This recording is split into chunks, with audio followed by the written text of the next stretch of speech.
안녕하세요. 다솜이 여러분, 배정원TV의 배정원입니다. 자, 오늘은 댓글 가지고 왔어요.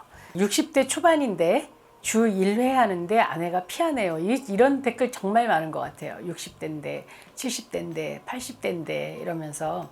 그런데 사실 80대면서 왜 그간 성관계를 안 해왔던 부인들이라면 지금 힘들어서 아마 갑자기는 못할 거예요. 근데 이제 남자들이 자기는 왜 비아그라나 이런 팔팔전 같은 거 먹고 발기나 이런 것들이 잘 되니까 뭐 오래간만에 한번 해보자 이렇게 얘기를 하는데, 그때 되면 여자들이 이제 폐경 이후에 너무 오랜 시간 동안 성관계를 안 하면 질 위축이 오고 또 굉장히 건조하기 때문에 이렇게 왜 삽입하는 순간부터 굉장히 많이 아플 수가 있어요. 그렇기 때문에 다시는 안 하게 될 수가 있는 거죠. 그래서 여러분께 계속 규칙적으로 하셔야 된다라고 얘기하고 윤활제를 많이 쓰라고 얘기를 드리는 겁니다. 그런데 이런 댓글은 굉장히 많은데요. 또 어떤 분이 그 밑에 60대 후반인데 주 1회 부부관계하면 푹 맞는다 이렇게 또 쓰셨어요.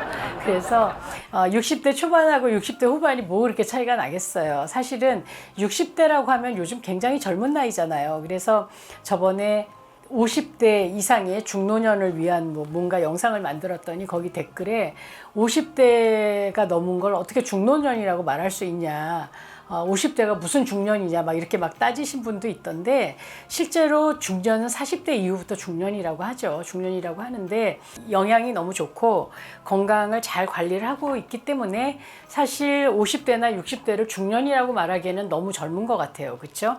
예전에는 60대면 할아버지 할머니였는데 지금은 그렇지 않아요. 그래서 얼마 전에 뉴스를 보니까 60대 한 여성이 토플인지 토익 시험을 봐서 점수를 굉장히 높이 받은 뉴스가 나오는데, 거기에 막 댓글을 보니까 60대를 할머니라고 하다니 말도 안 된다. 60대면 얼마나 젊은데 이렇게 얘기를 하더라고요. 그래서 몇 년 전에 유엔에서도 자기가 느끼는 체감 나이는 지금 나이 곱하기 0.7 하면 자기 지금 나이가 나온다 이렇게 얘기를 해서 갑자기 훅 젊어지는 느낌을 받기도 했습니다.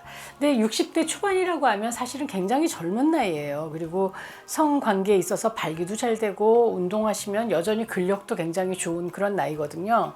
그런데 주 1회 하는데 아내가 하고 싶어 하지 않는다라는 얘기는 아마도 그 나이에 그 아내들은 폐경을 겪고 있거나 혹은 뭐 겪은 분들이 많기 때문에 질건조나 위축이 이제 오기 때문이죠. 그래서 이때 하시려면 일단 아내가 응할 수 있도록 전에 섹스 경험이 좋아야 되거든요. 그러려면 윤활제도 많이 바르시고 애무를 충분하게 하셔서 아내가 왜 이 삽입을 통한 그런 어떤 고통, 통증을 느끼지 않게 해주셔야 되고, 그리고 어쨌든 폐경하면은 일시적으로 굉장히 성욕 감퇴가 많아져요. 그래서 성욕이 안 생기고 귀찮고 이제 왜 안 하고 싶고 막 저리 가, 막 왜 주책이야, 막 이렇게 얘기할 때가 많은데, 사실 그 성욕을 좀 끌어올리려면 나한테 굉장히 멋있는 남편이 되어야 하겠죠. 그래서 가사도 같이 나누고, 그리고 무엇보다도 아내를 생각하고 아내를 돌보고 그리고 아내를 예뻐하고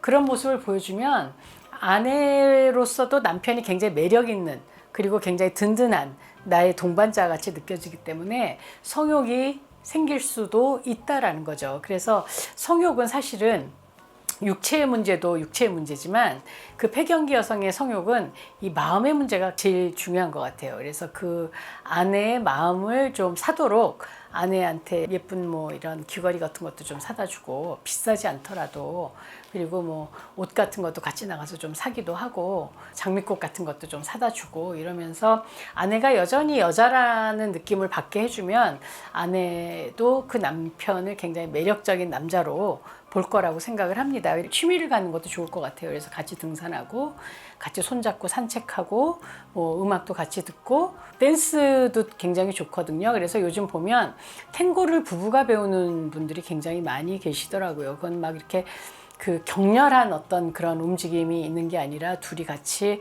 그 템포를 맞춰서 표현하는 춤이기 때문에 탱고 같은 것도 좋고, 그리고 이 스킨십 굉장히 많거든요. 그리고 왈츠 같은 것도 배우시면 참 좋을 것 같아요. 그래서 이렇게 좀 스킨십이 많은 댄스 같은 걸 하시는 것도 좋고, 같이 배드민턴 치시는 것도 좋고, 그래서 왜 같은 취미를 좀 가지시면 더 좋을 것 같고, 춤 같은 거는 왜 거기에 또 낭만적인 막 음악도 막 이렇게 깔리고 분위기도 굉장히 좀 낭만적인 느낌이 들고 하기 때문에 춤도 굉장히 도움이 될 것 같습니다. 그래서 부인하고 같이 춤추러 가거나 왜 같이 운동하러 가거나 등산 가거나 산책하는 것, 이것도 굉장히 좋은 방법 중에 하나입니다. 아내가 성욕이 너무 떨어졌을 때 비아그라도 분명히 도움이 된다고 그래요. 그래서 같이 왜 병원에 가서 여성 호르몬 보충요법도 좋고, 여러 의사 선생님들 중에는 그 발기부전 치료제를 여자의 성욕을 일으키는데 흥분을 좀 만드는데 도움이 된다고 처방해 주시는 분들이 꽤 계시거든요. 그래서 남자 발기부전 치료제를 소량으로 먹거나, 혹은 왜 테스토스테론을 아주 소량으로 바르거나 뭐 이런 것들이 여자의 성욕을 좀 이렇게 올려줄 수 있기 때문에 그런 방법을 통해서 아내하고의 성관계를 회복하시는 게 좋을 것 같아요. 그런데 어쨌든 아내가 나를 받아들이려면 멋있는 남편이 되셔야 됩니다. 그래서 평소에 나를 참 아껴주고 내가 여자라고 느끼게 해주셔야 아내는 마음이 동해서 성관계를 하려고 할 거고, 그 성관계가 좋으면 아내도 뭐 일주일에 한 번은 아니더라도 뭐 열흘에 한 번이라든지 뭐 2주에 뭐 한 번이라든지 3주에 2번이라든지 이런 식으로 좀 늘려갈 것 같고, 아내로서도 성관계를 하면 계속 하게 돼요. 근데 안 하면 안 하게 되거든요. 그래서 성관계를 계속 하시는 게 좋습니다. 그리고 60대 후반에 주일에 부부관계 한다고 풍 맞지 않습니다. 이거는 뇌졸중 얘기하시는 건데요. 이 섹스만큼 하트, 심장 운동이 없어요. 그래서 피돌기를 좋게 해주고, 또 피돌기가 좋은 사람들이 성관계를 더 잘할 수 있기 때문에 풍 걱정하지 마시고 즐겁게 성관계 하시면서 금슬도 더 좋고 건강도 더 좋아지셨으면 좋겠네요. 주 1회 규칙적으로 밥 먹듯이 하십시오. 자, 오늘 정보가 도움이 되셨나요? 도움이 되셨다면 구독, 좋아요, 그리고 알림 설정까지